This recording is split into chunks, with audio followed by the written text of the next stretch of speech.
Okay, hello everyone, and welcome to our first Science Research Society meeting of the year. So happy New Year. I don't think it's ever too late to wish anyone for the new year. But welcome back, and we hope you're having a good Friday. Today our panel and discussion is about what's next. We're already in February, quickly approaching April, and a lot of students during this time, especially senior students who are in their final year of their degree, start to ask what's next? What's next and what comes after an undergrad degree? And following what's next comes up questions of how do you decide what opportunities you want to pursue after your undergrad degree? What opportunities do you want to pursue immediately or shortly after or in the long term? And how do you plan for all those things? With all those decisions comes a whole host of uncertainties and potentially dealing with imposter syndrome. So what are strategies you can use to manage that? And really, how do you position yourself and your dreams after your undergrad degree? So we're so excited today to have Alexa, Brooke, Breanne, and Andie, and they're individuals who took different paths in undergrad and they've taken different paths after that, and they're here to share their stories and their wealth of experience. So we are really grateful to have you here on this Friday. And I just want to get started with a few questions, and then we'll open it up to everyone that has joined. So to start it off, do you just want to go around and introduce yourself and what you studied in your undergrad degree and what your interests were in undergrad and now what you're up to? So we can start off with Alexa, if that's okay. Absolutely. So yes, my name is Alexis Celeski. I graduated actually in December with a human resource management degree. So I got a Bachelor of Commerce from the Edwards School of Business. While I was in my undergrad, I had a focus for research as well, which was in organizational behavior, which is kind of a more strategic area of human resources. And I quickly learned that I really liked the more human aspect of human resources, understanding why organizations function, how people operate. And so that was a really enriching experience in my undergrad, but I did choose HR actually because I had a floating thought in my brain throughout the 4 years that law was going to be potentially kind of a path I wanted to pursue. And so that's why I chose to go that route, but we'll get more into that in a bit, but that's kind of a summary of my undergrad experience. Awesome. Brooke? Hi. So my undergraduate degree, I hopped around a little bit. I started out in economics, and then I moved to Ottawa and did biotechnology out there. Then I moved back here and went into crop science. So I've changed my mind a few times. And during my undergrad, I had an opportunity to work on the University of Saskatchewan Undergraduate Research Journal with the Peer Assisted Learning Program, and some opportunities also to do a little bit of research. And these three things in combination kind of got me really interested in academia. And so I have continued my journey. I'm now in grad studies in the Department of Plant Sciences. I'm studying salt resistance in barley, and my hope is to eventually complete a PhD and hopefully one day, if it works out, be a faculty member. Awesome. I love the idea of dreaming big and sharing those dreams. Breanne? Hey, I'm Breanne. I just finished my double honors. My dog's gonna bark, I'm sorry. This is socks. I just finished my double honors in biology and French. I also kind of took a convoluted way there. I wanted to be an English teacher. And then I went to school, or I did the Explore program in Moncton and in Quebec. And then I got a scholarship to stay in Quebec. And when that ran out, I came back to the U of S. And then I started biology and I really liked it. So I had a lot of French credits and I wanted to do biology. So then I just did biology and French. And right now I'm just working at a store, applying for adult jobs and looking to publish my paper from my last research project. Awesome. I love the quotation of adult jobs. Keep that in your mind because we'll come back to that. And Andie. Hey everyone. I'm Andie. and I graduated in spring of 2020 with my Bachelor in Science in environmental biology. And then I also did a certificate of biological research. So I did that by participating in some more research-oriented classes, which I definitely recommend if you have that opportunity. I did an undergrad research thesis and worked as a research assistant during my summers, which was really good experience. And yeah, when I graduated, I did the whole applying for adult jobs thing and eventually found myself working with Nature Conservancy of Canada, because yeah, within environmental biology, kind of ecology and ecological research is my interest. So yeah, I've been working with NCC for nearly a year now. Awesome. So I think with the introductions, we can see that all of you have taken different paths. So I'm curious then, how did you decide that path after undergrad? Was it what you had originally envisioned? Was it circumstances that led to that path? How did you start that path? Maybe we'll start with Brooke this time. Sure. As I kind of touched on, I have changed my mind about what I want to do so many times in my life. When I graduated high school, I actually wanted to be a teacher when I graduated high school, and I kind of, in a way, looped back around to that. But I also wanted to be a chef for a little bit. I wanted to work in the brewing industry for a little bit, really all over the map. And it really wasn't until kind of my final year in my undergraduate degree that I got involved in all these different volunteer opportunities that I really realized what some of my passions are, and realized that not only are they things I'm passionate about, but they're also things that I'm kind of good at. And so I think when you're thinking about a future career move, what you want to do with your life, you really need to consider those two things. What do you love, and what are you good at, and what does the world need, really? And so I kind of thought about those things, realized what I wanted to do in the long term, and applied to graduate studies. And I was so nervous about the whole entire process, and went back and forth on a whole bunch of different things, was really uncertain, but at one point I just went for it, and it turned out pretty okay. I'm doing pretty okay in my program right now, and I'm really loving it.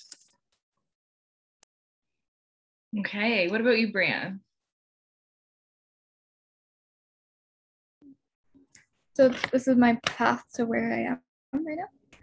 Yeah, how did you end up deciding that? It was, like Brooke said, it was kind of a long path. I was supposed to graduate like in 2020, I guess, but then the pandemic happened and the course offerings all changed and stuff. So I'm actually really thankful because I ended up getting to take a few electives I wouldn't have taken otherwise. Like I took a Indigenous Studies class on Indigenous health and religious studies class. So those were really impactful for me. So I'm glad it took me a few extra years. And yeah, also another reason it took longer is because my credits from all the other universities, the Moncton and Chicoutimi, Quebec, they didn't transfer so well. And so it just took a little time, but all in all, I made it through. So I'm super happy I'm finally done. And what about you, Andie? Yeah, I just kind of want to echo what Breanne said in a way and say that don't be afraid to take a couple extra years, whether that's while you're in your undergrad, if you're not exactly sure what you want to graduate with, or once you finish your undergrad, you don't have to jump into your dream career. When I graduated, again, yeah, it was during lockdown. So I got a job in a restaurant. I was serving, it wasn't a clean path from undergrad to dream job or anything. I'm still not necessarily in my dream job. I'm still on my path. So yeah, how I got here was just kind of trying different things out. I've never necessarily had something in mind that I knew I wanted to do. It's kind of been trial and error for me in a way, which I think is an okay way to do it. Just kind of try different things out, see what you like, see what you don't like, and eventually you'll find something you like. Trial and error, very apt for a scientist. Fits the vibe. Yeah. What about you, Alexa? I have to agree with the trial and error. When I went into my undergraduate degree, I kind of knew like the umbrella of things that I was interested in, but it's so at 18 years old or 17 to decide what you want to do, it's impossible. I think we can all agree with that. So I entered my business degree and I literally tried everything. I joined clubs, I joined something called JDC West, I joined student societies, I would take advantage of opportunities. I even took electives that were kind of, I know, not necessarily guaranteeing me a high mark, but there was something that I was like, I need to explore. So I did a lot of political studies, international studies, women and gender studies. And by doing that, I think I really honed in on what I was interested in. But I didn't know in the end what I wanted to do because I knew quickly that I did not want to be an HR professional, actually. I knew quite quickly. I was like, this is not specifically what I want to do. So actually, the beginning of my 4th year, while I was in COVID, I also just decided, you know what, I'm not going to confine myself to a schedule of when I need to get this done, because I always had kind of done that to myself, really like, this is how it goes. I need to get a job. I need to be set up. I kind of let myself just let it happen. And so I did a couple internships, one at actually Federated Cooperatives Limited and one at a startup company. And I quickly realized kind of what I liked and what I didn't like. And then kind of reflecting and assessing, because I was in that 4th year, I decided I've had this law idea in my head and I need to move forward with it. It was challenging. It is scary. I'm still scared in this moment, but it was worth it because I need to find that thing that I do love.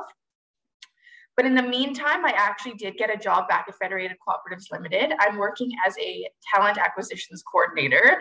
And so to explain that in more simple terms, I'm doing recruitment. I'm working with the co-op students to find jobs, and Federated Cooperatives Limited is a really big organization. So it's been nice to, learn about all the different areas of business and industry. And so that's been awesome. So I'm working this job from home. And I am loving it, but law is still where I want to go. But it's nice to make money and kind of put my degree to use, and again, kind of narrow down on maybe what more of my interests are. So it's all just a journey, and I think we learn from each experience. And so I'm still on the journey, but I can tell you that taking advantage of opportunities will help you kind of find that passion. It's really refreshing to hear all 4 of your responses, because I think sometimes the messaging that can come out in your 4th year, and I'm in that place, is, you need to know what you're doing. And by your 2nd semester, you need to already be on that train. And I really like that idea of how each of you have gotten off at different stations and maybe tried a different train. I'm sure in this journey, like any journey, there have been a host of challenges, and especially with the pandemic, we're reaching that 2-year mark in March where our worlds have been turned upside down. But even before then, each of us are on that different path and will face different challenges. So what is the challenge that you have faced, and how did you end up navigating it, and what did it impact and shape your journey? Can we start with Breanne this time? So probably one of the major challenges that I had was when I wanted to be an English teacher and all that, I actually got an RTD, and so I had to take a year off. And overall, it was good for me because it made me think, what do I actually want to do? And in that year, I worked 3 jobs and a casual job. And so when I went back to school, instead of having to work all the time, I got to just focus on school, and my grades just went way up, and overall it's turned out okay for me. So grades aren't everything, but they are helpful. What about you, Andie?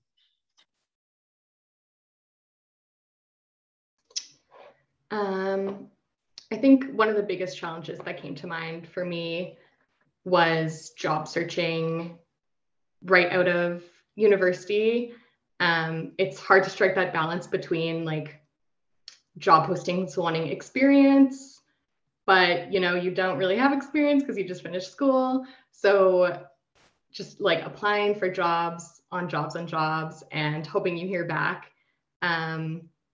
Yeah, I would just say keep going. You'll hear back eventually.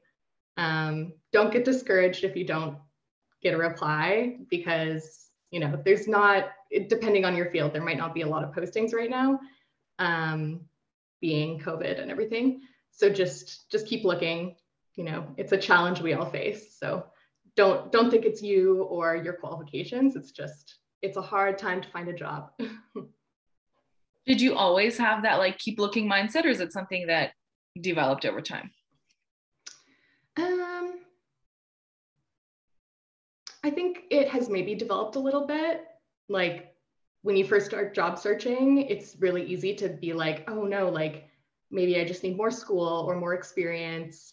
And sometimes you do, but after a while you realize like, okay, it's just like the right job I need to find my way to it. So yeah, the more you do it, the easier it gets to like put applications in as well. And the less daunting it feels when you get rejected. Coming right to you, Alexa.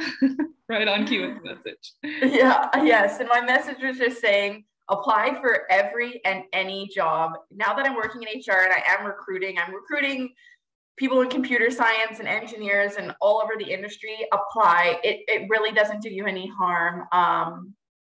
We look at things other than experience. And if you have taken the extra effort to, take your knowledge that extra mile, most good HR professionals will take that into consideration. But some struggles with COVID. I was saying this to Vedahi before we started, but I am an extrovert, very much so. And I really did love the opportunity to be in the office and to make friends. And so that's been a hard part about working from home, because I am isolated to my office and I don't have a dog with me anymore because I moved out. So I can't really visit with my dog and it's harder. But for job search wise, I definitely recommend using like platforms such as LinkedIn. LinkedIn is great. We can't really network in person right now and shake people's hand and, maybe go for coffee and things like that. But creating those connections online is becoming increasingly important, and it could help you in the future. So definitely use that tool. And I know it can be kind of discouraging with school to not have that direct contact with your professors and other students in the class. And I found that hard, being that like a quarter of my degree was online. When I had to do my first midterm back in person, I felt so nervous. I had done it before, but I was just so nervous because I think we got kind of accustomed to this distance learning. And so basically the moral of the story is know you're not alone. Take those opportunities, find resources to help you, and virtually shake hands with anybody that you can. Taken. What about you, Brooke? I think I'm going to really echo a lot of what Alexis said here. I think for me, the biggest challenge starting grad studies in a pandemic is just not being able to meet with people in person.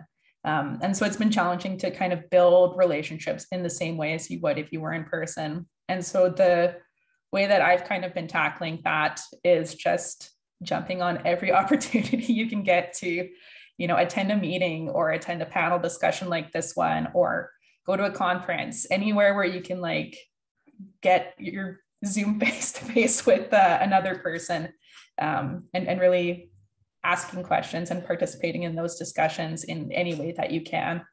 The one thing I do like about the pandemic is that it's made a lot of these things like conferences a lot more accessible for people. So I have been able to attend a lot more conferences and get to know a lot of interesting people that I wouldn't have necessarily gotten to know otherwise. And so, yeah, I would recommend really take advantage of as many of those opportunities as you possibly can. Agreed. This space is a creation that came out of the pandemic and that need for a space.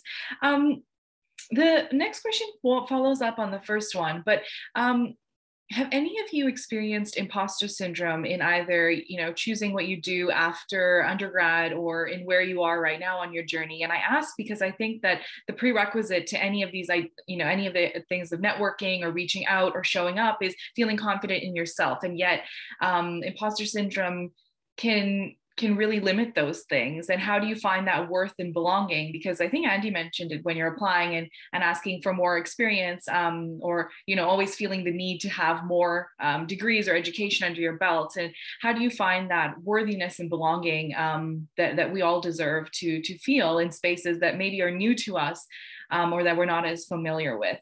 Alexa, do you want to start? Sure, that's a difficult question, because I think I do slightly struggle with that. I guess from a confidence perspective, I would say, again, seek out resources. I know when it comes to interviewing, I can recommend practicing.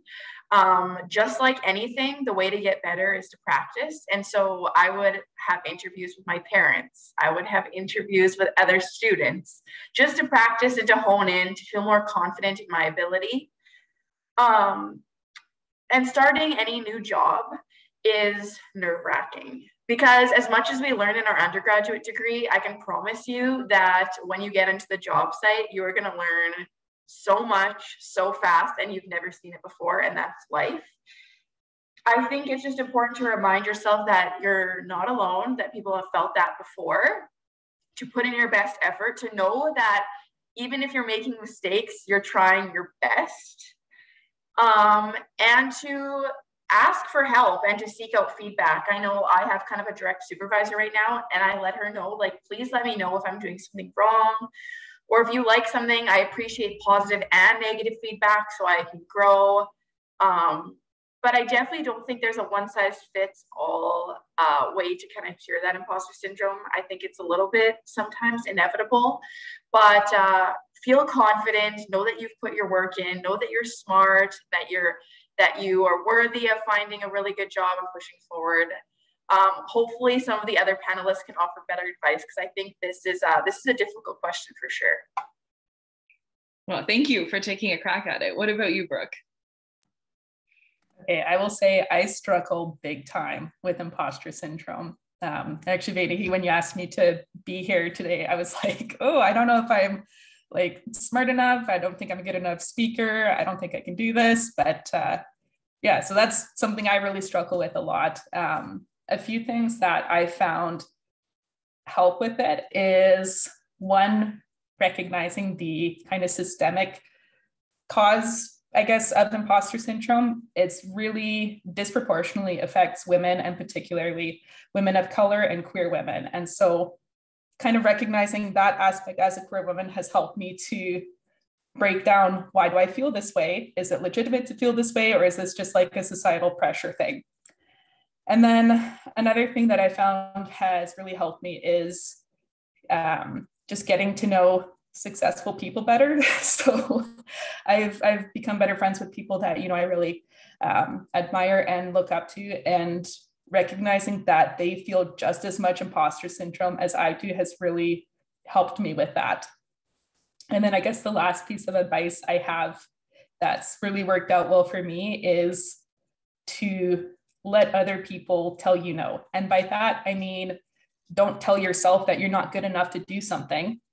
Go for it, apply for the job, apply for the scholarship, apply for whatever. And if you don't qualify for it, you don't qualify for it, but at least you've tried, right? And so, yeah, that's my advice for dealing with that. Those are three incredibly succinct and good pieces of advice. I really like the last one, let others tell you no. I'm going to take that with me on my next journey. What about you, Breanne?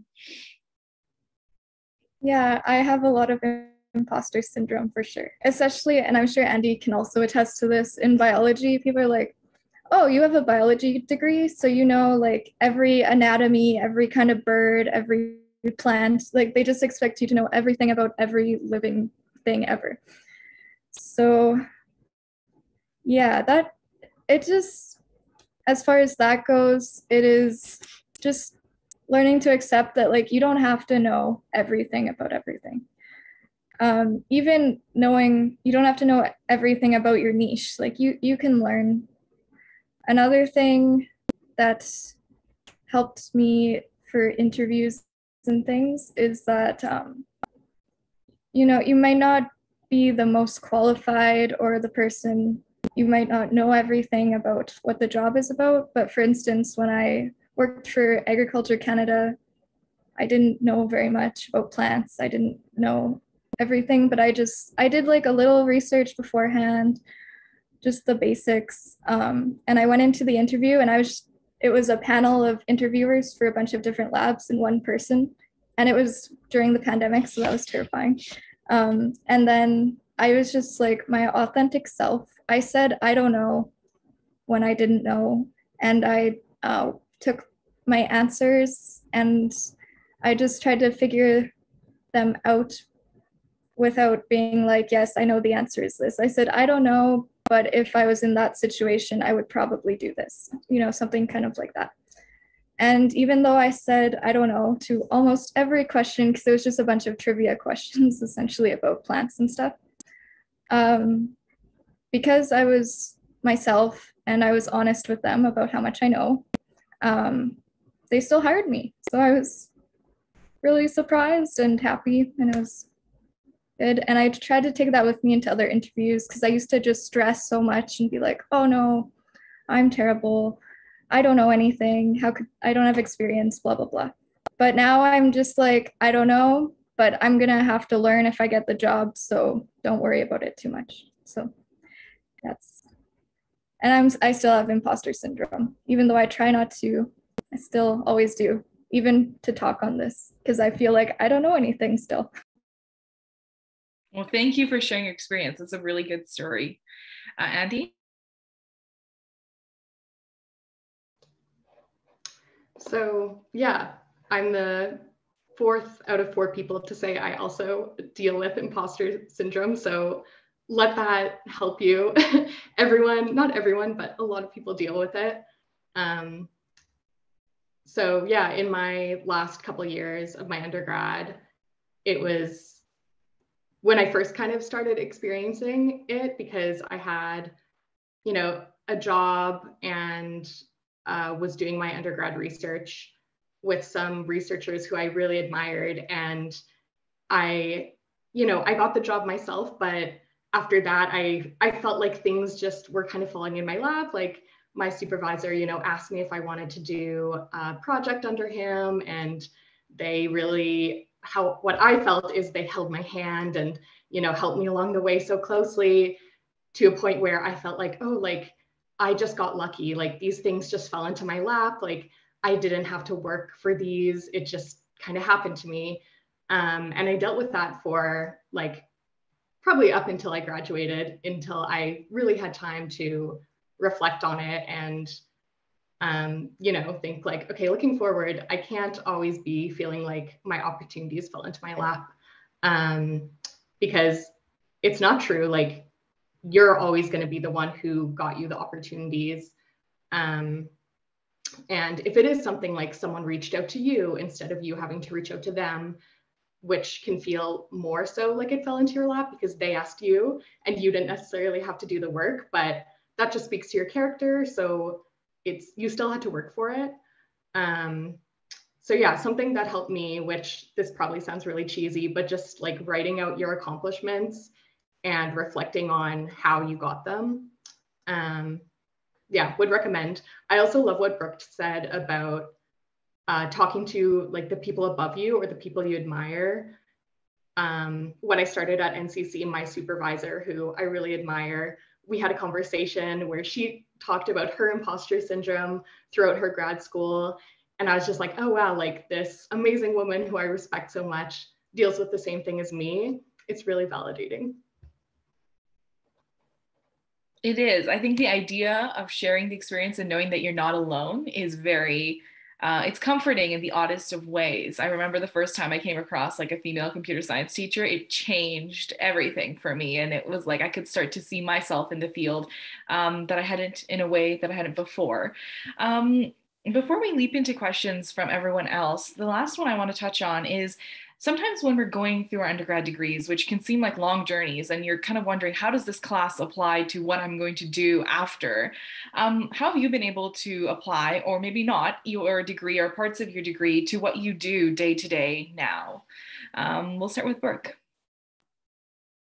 In my case, going into grad studies, a lot of it is pretty directly applicable there, but even the courses where I've learned things that I'm like, there's no way that this is going to matter in my day-to-day life in the future. This is not relevant to crop science in any way. I'm having to take like, an English course or something like that. I think just having those critical thinking and writing and all of those kind of soft skills is going to be important in any career that you have. It doesn't matter if you're going into graduate school or if you are going into industry. Those skills are going to be really critically important. So I would say, if you're going through your courses and you're kind of like a little bit lost with them, I would say it's not necessarily the rote memorization that's important. It's those soft skills that you develop along the way that are important in the long term. What about you, Breanne? Sorry, my dog is barking. I haven't used my biology degree too much in the last few weeks since I finished, but I actually used my French a few times because I did a translation for a mural actually, which was cool and very challenging because it had lots of like government words that I didn't even know what they were in English, let alone French. And then I actually got to help a customer in French at Atmosphere, where I work now, which was nice because I haven't spoke French for a long time. And then just as far as biology, just still getting to be a part of my lab and lab culture, even though technically my project is done. Well, it's still in the works. They're adding more to it from the PhD student, but yeah, just still getting to be a part of the lab I was in it's been nice. And I hope to use that to get into grad school eventually, which would be nice. Andie? I think a big part of university is like learning the actual material, but then also learning how to learn and learning how to work hard and have good work ethic. So those things can always apply to any job. I think some of my classes definitely directly applied, but a lot of them kind of didn't. But that's okay. Like you still just kind of learn how to work hard and learn how to do tasks that you don't always want to do, because a lot of jobs isn't like, you're not always going to be doing things that you want to do all the time. So yeah, and soft skills for sure. That's a big one. Alexa?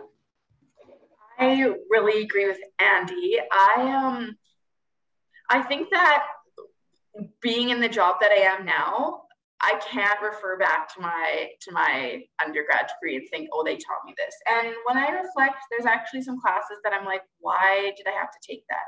Finance, accounting, statistics. Yes, I'm sure that they're great for some degrees, but really I'm never going to have to use them again. And they were hard for me to get through because they really just weren't in my wheelhouse. And so I guess I can look at those as like, I guess I learned hard work and I learned how to, learn and things like that.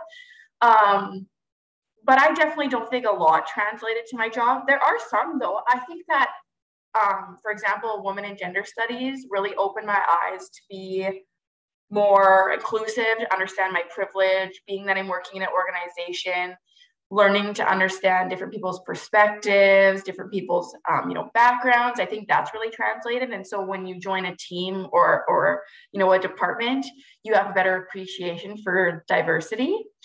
I also took a leadership class in business. I guess that really taught me about how important it is, especially as a woman, to, work collaboratively and use my voice.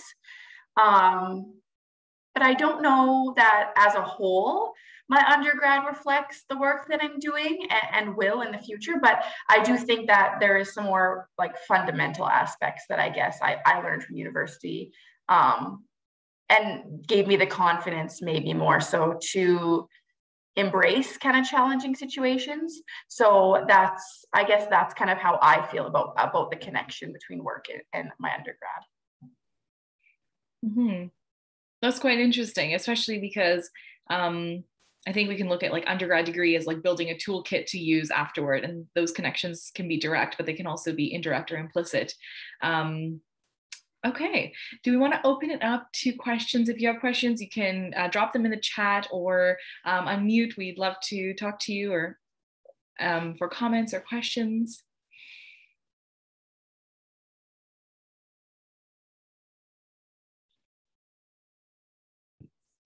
I have a question I can ask. I put it in the chat a while ago, but it's probably behind, so I can ask it now. Have any of you ever asked for feedback from a time when you'd failed? So either like from a job that you didn't get, or a time when a project didn't go well, and like how do you go about asking for feedback when you're probably feeling kind of like embarrassed about the situation?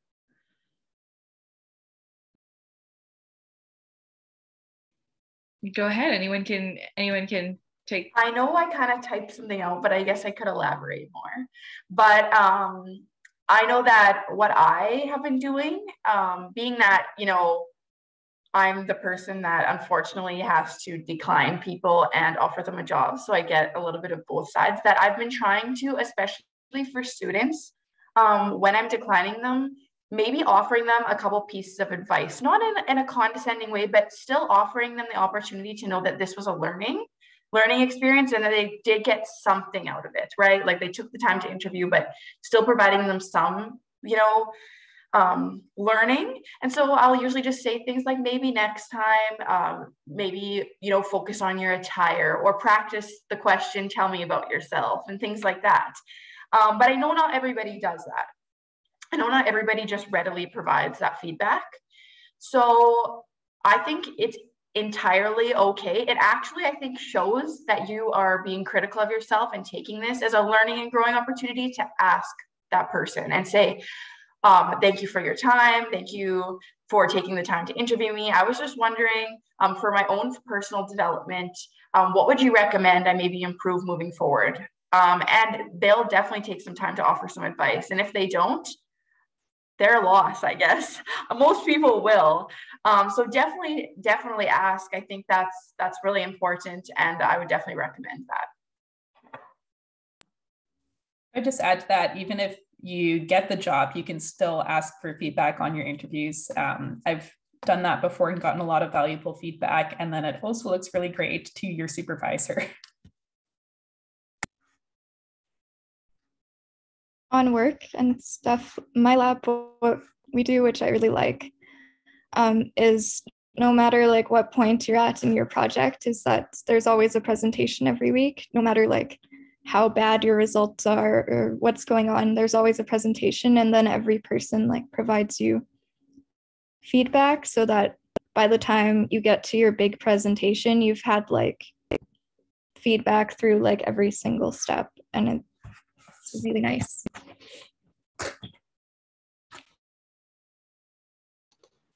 I think this can apply to a workplace as well. Maybe you give a presentation in your workplace, or you do a task, and you know, maybe you don't complete it to the best of your ability or something, and just always asking your supervisor like for feedback. They'll appreciate you asking if they don't offer it up themselves. And also to not take it personally, which is really hard, but really important. I was literally just going to say that, learning to take feedback and learning that it's okay not always to be amazing at everything. That's definitely a skill. And you don't have to identify with your mistakes or your like places where you don't succeed. You know, don't think your supervisor or someone hiring you only sees you through a lens of failing, because everyone fails. So just like try to move past those things instead of identifying with them too much.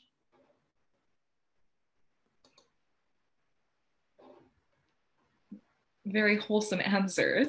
Kayla has given a very detailed message in the chat, but is asking, is on a path to, on a journey to obtaining a PhD in biomedical neuroscience, and was wondering, in specific to Andie, if you have any idea of how to apply for research jobs in the summer, and if that's the best start to do that while in an undergrad. I guess the mode of communication, emailing professors or supervisors. And I think the gist of the question is trying to, how do you make yourself known and begin networking, especially now? Yeah, so for summer jobs, I would definitely start looking, I guess I'm not sure if this is like, you're looking for jobs after you're done your undergrad or more like the summers in between. But either way, it's a good idea to start looking like, you know, maybe the winter before, which is kind of now. And I know that was always something that I struggled with because it was like, oh, summer's so far away and I'm busy with school. I don't want to be looking for jobs as well. But just kind of have it in your mind, like job postings do typically go up in the winter for summer jobs. So yeah, I would look on, what is the university, like Career Link? Am I using the right one? That's a really good one for summer jobs that professors are looking for students for. So yeah, definitely look for postings there, but also professors sometimes look for student assistants and don't necessarily post in really public places about it. Maybe they just like send an email out to the department or like try to spread it through word of mouth. So if you know professors who you're interested in their research, like, you know, go through their bios online and whatnot. And if you're interested in the research, just reach out to them, say what you're interested in, and ask if they're looking for summer students. And yeah, it's likely that even if they aren't looking for someone, like they'll give you a response or maybe direct you to someone who is looking.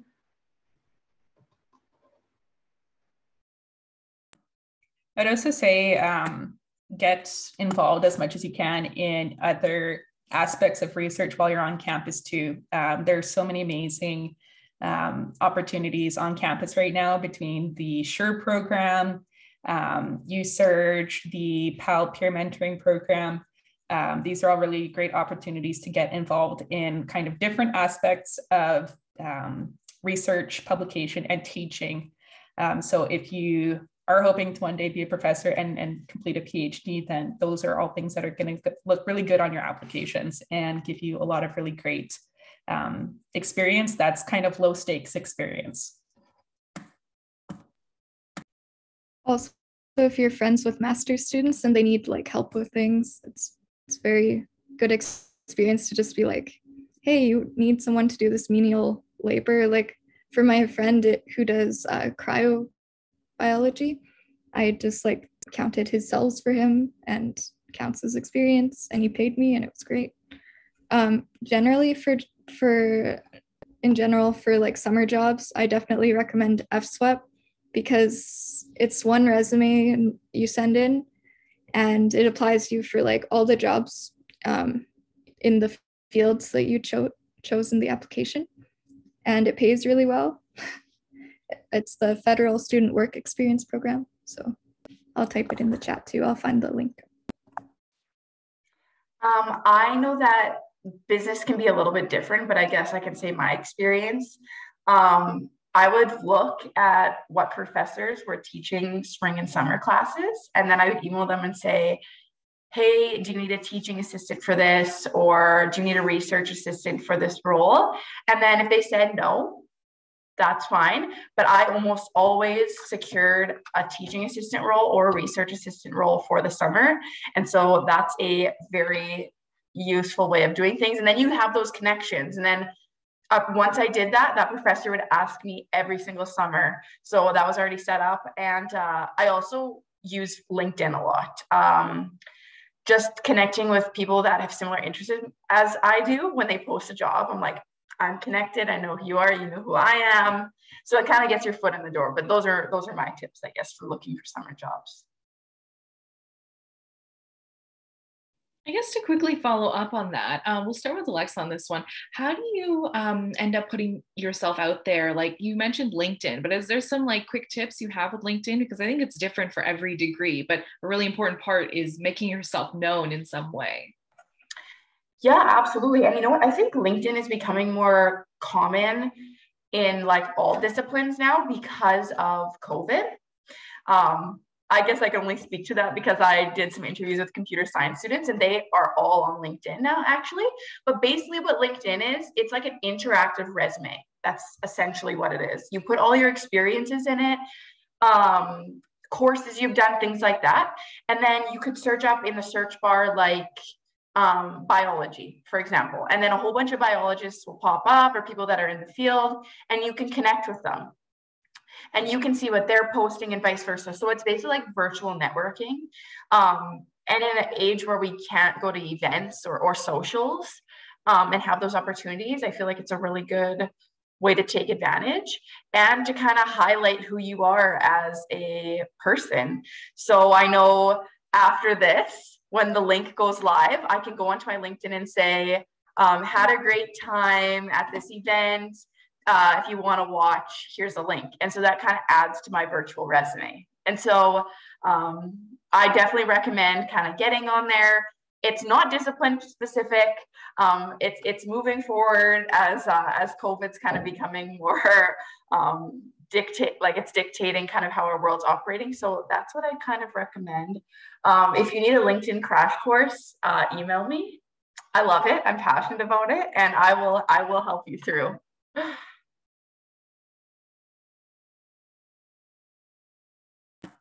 I would add to that that Twitter is also becoming really common, especially in the sciences. I myself am really bad at using Twitter. I know that's something that I need to do a little bit more, but if you're in the sciences, I highly recommend creating a professional Twitter account for yourself where you can post things like, this YouTube link, or if you've, written any papers or have any papers that you're interested in. If you find any, interesting articles, you can kind of repost them on your Twitter. I second Twitter because they also post like master's positions before they like put them up on other websites. And they're like, hey, I'm thinking of doing or having students for this and there's full funding and blah, blah, blah. And if you follow the right like hashtags on Twitter, you can get a lot out of it, actually. It's hard to start though. At first I was like, how do people use Twitter? This is so like, I'm not getting anything. But as you start following people who are in your field, then it fills out better.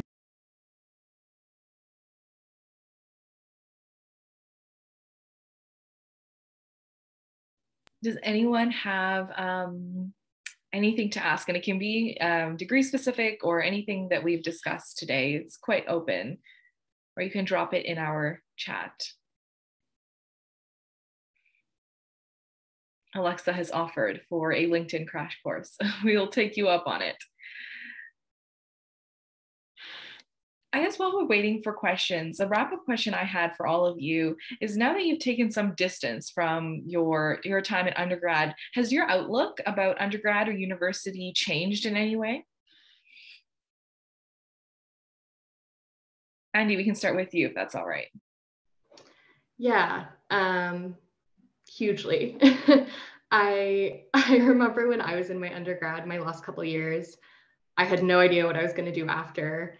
And I was kind of putting off looking for jobs even in my last year, especially because I had a really busy last year. And I was just kind of like, I'm just going to wait. I'm just going to graduate and then figure it out then. And I think we kind of have this idea that we need to like go from kind of like here and then all the way up to here. But you can kind of like it's not a clear path. Anyways, I'm getting off topic, but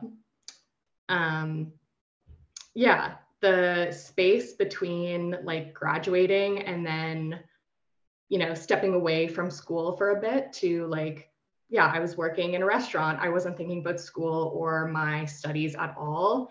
And during that time, I just like learned more about myself and what I liked, instead of just kind of like blindly following what I thought I liked through university. And even the idea of like, should I do grad school? Should I not? Having some time away from school really gives you perspective on whether or not you might want to. And not everyone needs time after their undergrad to figure that out. But if you're a little unsure, I highly recommend taking a bit of time away just to gain perspective of like, what else is out there? How do I feel now that I'm not in school for a little while? How do I feel not being a student? And yeah, I learned a lot about myself in my year after undergrad. And yeah, so time away is a good thing. It doesn't mean you're failing.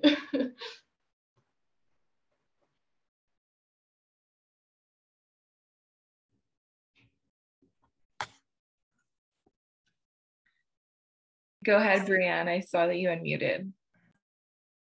I was thinking so much when Andie was talking, and then I turned my microphone on and I was like, oh no, it's all gone. But yeah, like Andie was saying, kind of the space is kind of helpful. Like when all through undergrad, I was like, oh, I don't know anything now, but when I finish, I'll be the best biologist. I'll know all the things. And now I just kind of realized I still don't know all the things, but I can learn. So that has helped. Brooke or Alexa? I think being out of my undergraduate degree now, I think the biggest thing I look back on was like, oh, I wish I'd done more of this, was taking advantage of all of the free learning resources that are on campus. There are so many free workshops offered through student learning services. There's things like the Writing Center, the Math and Stats Help Center, and all of these things that I didn't really know about until I was in my third or fourth year of university. And I feel like if I'd known about them and taken advantage of them sooner in my undergraduate degree, I would have had a bit of an easier time instead of taking 7 years to finish my undergrad degree. So yeah, looking back, I would say definitely take advantage of all of those resources that are offered to you on campus. I would echo what Breanne said, but contrary to what Brooke said, I did everything. I remember doing writing help in my first year, stats help. When students would offer free tutoring sessions, I would go. I was on JDC West, which is a case competition team, and I presented in Vancouver, I presented in Regina, I presented everywhere I could. What else did I do? Just anything I could. One, because I was trying to narrow down what I was interested in, and two, I wanted to meet people, and three, because I wanted to have that learning experience that was outside the classroom. And I actually think I learned more from those extracurricular opportunities and those workshops than I almost can say I learned in the classroom. Don't tell my professors that, but I did learn a lot. So yeah. But I also see a question in the chat that I am very passionate about. I actually did my research topic when I did my thesis on how stereotype threat in the organization, which is specific to women, affects women's passion for leadership. And so different factors that maybe men don't experience that women do, and how that can initiate anxiety and whatnot. So I am very passionate about it. And I think that women do face like lots of hurdles that aren't necessarily obvious to the eye, but they're subconscious. And I think even as women, we have them inside of us and we do that to ourselves. And so having that research background made me like a little bit more attentive to those issues, but also listen to lots of different experiences. And I know in STEM professions, for example, it's quite prevalent, as well as in, unfortunately, commerce. We're trying to get away from the boys club mentality, I think, but it doesn't happen overnight. I guess I haven't had any necessarily really disrespectful encounters, but I did work at a startup company where I was the only female. It was me and about 7 other men, some in computer science, some in business, and we were coming together to work on an app. And I had to learn how to communicate differently with men and say my opinions without coming across as, you know, sometimes women are stereotyped as being abrasive or being the B word, when they say their opinions. And so I really had to focus on and practice how I could present myself so that I was being professional, but not being a pushover. And so I think that's something to just, keep in the back of your mind. I don't think the men that I worked with, they were great, and they didn't mean to ever make me feel like I wasn't unequal, but sometimes, you get talked over or your ideas aren't as considered. And I think that's just kind of part of the bias that we have that we're breaking down. And if you want to educate yourself a little bit more, I can send you my thesis, or you can, there's a lot of great books up there, a lot of great books, a lot of good TED Talks, just to be informed as a woman entering the workforce, to know signs to look out for, how to encourage other women. We've done lots of research to see that women kind of have also those stigmas and respond kind of similarly to women in leadership. And so understanding how we can empower women and be there for each other and change the way we respond in situations is really important. And so that's definitely something to be mindful entering the workforce. I second Andie's. We want to read the thesis. I do too. Brooke, Breanne, or Andie, do you have something to add to this? I don't know if I can add anything to Alexis' response. Yeah, hearing what you have to say feels empowering, just listening to you. But yeah, I haven't necessarily had any bad experiences myself, which is great because a lot of women will. But I would say, like what Alexa said, just work to empower the women around you. And, if you do notice maybe your woman colleague is being talked over or not listened to, just give her space to speak up and encourage her ideas to come forward. And yeah, just empower each other.